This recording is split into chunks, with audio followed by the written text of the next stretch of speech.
Good afternoon to all. हमारे बीच इस वक्त डिम्पल मैम हैं जो कि listener supreme solution private limited में एज अ सेल्स हेड काम कर रहे हैं, बिजनेस सेलिंग के कंटेक्स्ट में भी प्लस फंड रेजिंग के कंटेक्स्ट में भी। तो जिस तरह से डिम्पल मैम कल आप फील्ड विजिट करा था और हमें ये पता चला कि आप कोऑपरेटिव बैंक जुब्बल भी गए थे और एसबीआई बैंक जुब्बल भी गए थे, तो हम चाहते हैं कि आपने क्या ऑब्जर्वेशंस वहाँ पे करी जिससे कि हमारी ऑडियंस थोड़ा सा एनलाइटेंड हो सके स्टार्टअप बिल्डिंग और क्रिएशन के कंटेक्स्ट में। हाँ जी sir, good afternoon all. Sir जैसे मैं फर्स्ट टाइम जब कोऑपरेटिव बैंक गई केसी भीमटा जी से मिलने, तो सबसे पहले वो बहुत नाइस पर्सन है और जब मैंने उनके पास अपनी कंपनी के पॉइंट ऑफ व्यूज रखे तो उनको बहुत पसंद आया। उनको ये लगा, उन्होंने हमारे को काफ़ी अच्छी बेस्ट विशेज भी दी और उन्होंने कहा कि बेटा जितना मेरे से हो पाएगा, अगर तुम लोगों को बेरोजगारों को रोजगार दे रहे, तुम अपने आप को बिल्ड कर रहे हो यहाँ पे।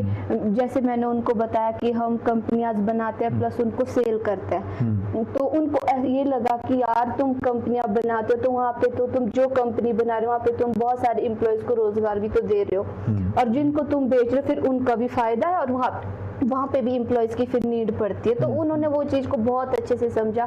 फिर उन्होंने मुझसे पूछा कि मतलब आप हमसे क्या एक्सपेक्ट करते हो, कि हम चाहते हैं कि आप हमारे पास इन्वेस्टमेंट लाए, आप खुद भी कर सकते हो अगर आप भी चाहते हो। जिस तरह से जुब्बल क्षेत्र के अंदर ये कंपनी न्यू कंपनी कि ये बिल्ड हो, ऐसी ऐसी 10 कंपनियां हो एक ही जगह, तो उनका वो हमारे लिए पूरा सपोर्ट था। उन्होंने कहा कि यस मैं आपके साथ हूँ, मेरे से जितना होगा। उन्होंने प्रॉमिस किया, उन्होंने मुझे नंबर भी दिया और उन्होंने मेरे को रिक्वायर्ड किया था एसबीआई बैंक मैनेजर के पास मिलने के लिए। तो वहाँ भी अच्छी थे, सब गया था। बट मैं उनके पास अपनी कंपनी के बारे में बताया कि हमारी इन्वेस्ट कंपनी है, 20% दे रहे हैं।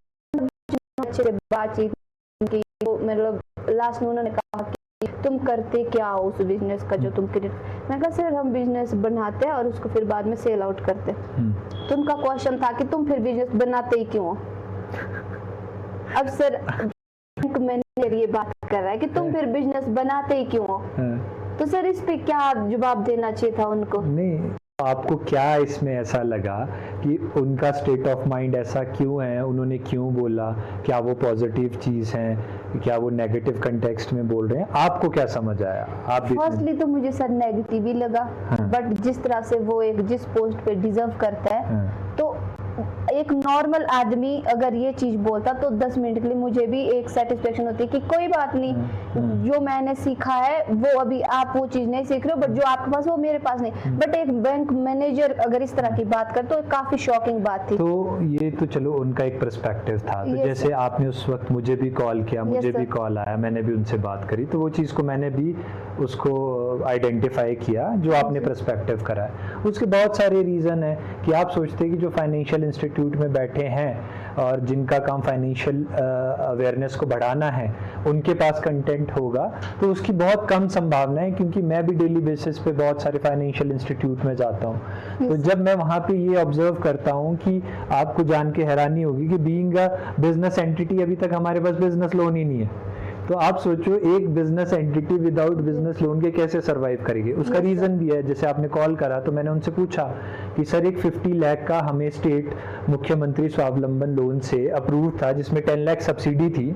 आप जस्ट मुझे ये बता दीजिए, वो आपके ब्रांच में था, कि किस कारणवश आपने वो रिजेक्ट किया? Yes sir. तो अब आप रीजन नहीं दोगे एंटरप्रेन्योर को तो वो उसको कैसे सॉल्व करेगा? तो इसका मतलब ये कि अगर हम 50 लाख के बिजनेस लोन को 20% ऑलरेडी रिस्क रिड्यूस कर सकते हैं, उसके बाद भी आप रीजन तक नहीं बता रहे हैं, फंडिंग तो आप दे ही नहीं रहे हैं, रीजन तक नहीं बता रहे हैं, तो एक एंटरप्रेन्योरशिप लेवल पे बिजनेस क्या कर पाएंगे हम? और जो उनका ये कंटेक्स्ट है कि बिजनेस बना के सेल ही क्यों कर रहे हैं, वो एक उनका पर्सनल वो हो सकता है। बट हमें उसे ये सीखने या समझने की ज़रूरत है कि किस तरह से अनअवेयरनेस एक नेशनल लेवल पे एक पब्लिक सेक्टर बैंक में, जो इतना बड़ा बैंक है देश का, उनके रिप्रेजेंटेटिव के अंदर है। हमें तो being a listener, we are तो data collecting entity, opportunity identification पे एग्जीक्यूशंस कर रहे हैं, तो we able to run 5 companies. उन्होंने मुझसे ये क्वेश्चन भी पूछा कि आप एफपीओ बना रहे हो, उसमें तो मिनिमम 300 फार्मर होते हैं, तो मैंने उनको जवाब दे दिया ना इंस्टेंटली आपके सामने कि भाई पहले 150 होंगे तभी तो 300 होंगे, एक दिन में आप 300 शेयर होल्डर कहाँ से लेके आओगे। तो उससे मेरा ऑब्जर्वेशन वही था कि वहाँ पे कंटेंट या कॉन्फिडेंस या और बहुत सारी चीज़ों का लैग है, जिसकी वजह से लोकल लेवल पे बिजनेस कम्युनिटी नहीं डेवलप कर पा रही है। इसीलिए आपको आपकी जगह पे ट्रेडिशनल बिजनेसेस ज़्यादा दिखते हैं, या तो वो कोई सिर्फ सेलिंग कर रहे हैं, सेलिंग ऑफ प्रोडक्ट या सेलिंग ऑफ सर्विस कर रहे हैं जो आपकी डे टू डे में, और हाइब्रिड जो रिसर्च ओरिएंटेड कंपनीज हैं, जो रिसर्च ओरिएंटेड बिजनेस है, उसको नहीं इकोनॉमी सपोर्ट कर पा रही है उस तरीके से। Yes sir. तो सर जो आपने उनसे लोन किया था, तो मैंने उस पे उनसे सवाल जवाब किया कि सर जो सर ने लोन के लिए आपको अप्लाई किया है तो वो क्यों सैंक्शन नहीं हो रहा है। तो उन्होंने एकदम से मतलब एक बॉडी स्ट्रक्चर ला के कहा कि बैंक की मर्जी है। तो मुझे काफी ऑकवर्ड सा लगा। प्लस जब मैंने उनसे अपनी कंपनी का इंट्रोडक्शन दिया कि हमारा जो listener supreme solution private limited company है, ये एक प्राइवेट तो है बट हमारा इसमें इन्वेस्टमेंट का रहता है, जिसमें हम कंपनी जो है हम शेयर सेल करते हैं, कैपेक्स चाहिए, वर्किंग कैपिटल के लिए रिसोर्स की है, तो उसमें कंपनी लॉ के अंडर हम प्रोमिसरी नोट्स, कॉर्पोरेट डिपॉजिट्स हम रेज कर सकते हैं, क्योंकि विदाउट फंड के तो कंपनीज नहीं हुए। अब जैसे आप कंपनीज में हो तो आपको सैलरीज भी देनी है, रेंट्स भी देना है, इलेक्ट्रिसिटी है, 100 चीजें, तो डे टू डे बेसिस के लिए आपको फंड्स तो चाहिए, और जब आपके वो स्टेबल होंगे तभी तो आप बेटर चीजें कर सकेंगे। तो हम इक्विटी के फॉर्म में भी फंड रेज कर सकते हैं। जैसे हमारे पास सोहन सर एक इन्वेस्टर हैं, तो उस पॉइंट पे थोड़ा सा आप बताइए, फिर हम इसको एंड करते हैं। Yes sir. तो उनसे जब मैंने इस तरीके से बात की तो उनका वो बिहेवियर मुझे पसंद नहीं आया, एंड लास्ट में उन्होंने कहा कि यस तुम्हारी कंपनी रेट ऑफ इंटरेस्ट कितना देती है। मैंने कहा सर 20%, कि 20% तुम्हारी कंपनी रेट ऑफ इंटरेस्ट दे रही है। मैंने कहा दे रही है, इसीलिए मैंने कहा लोगों को बोल रहे हैं, और प्लस प्रॉमिसरी नोट भी हम दे रहे हैं, हमारी कंपनी लीगल है और हमने मतलब MCA से रजिस्टर्ड है कंपनी। जिस कंपनी लॉ में आप आते हैं उसमें हम आ रहे हैं। Yes sir. तो उन्होंने एक उनके साथ दूसरा स्टाफ के थे कोई बैठे म्यूचुअल फंड से, वहाँ पे एक ब्रदर आए थे, उनसे बात करें, और वो ना एक फेक सी स्माइल करके बोल रहे थे कि आप इन्वेस्टमेंट कर दो, ये मैम आपको 20% देंगे। आप जो म्यूचुअल फंड का कॉन्सेप्ट अब देखिए, आप बैंक की नॉलेज देखिए, जो फंड मैनेजर्स होते हैं वो भी तो कंपनीज में ही स्टेक से लेते हैं। क्या वो म्यूचुअल फंड डिस्ट्रीब्यूटर को ये चीजें पता है?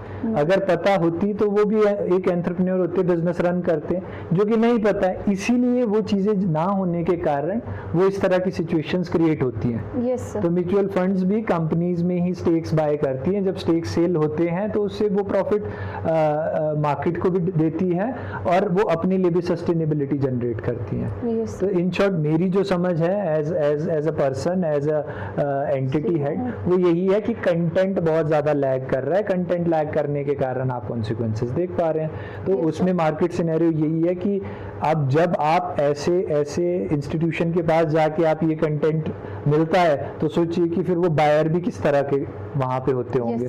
तो उतने लेवल पे आप हमेशा उसी स्टेटस में, आपको एक एम्प्लॉय बेस्ट आपको क्या बना सकता है? एक बेस्ट एम्प्लॉय बना सकता है, वो बॉस नहीं बना सकता। तो लिसनर में वही है कि जब हम खुद डायरेक्टर या फाउंडर्स होंगे तो देयर आर हायर चांसेस कि कल के लिए आप भी डायरेक्टर फाउंडर बनेंगे। एल्स वही बात है कि जो दूसरा करेगा वही आप करोगे। Yes sir.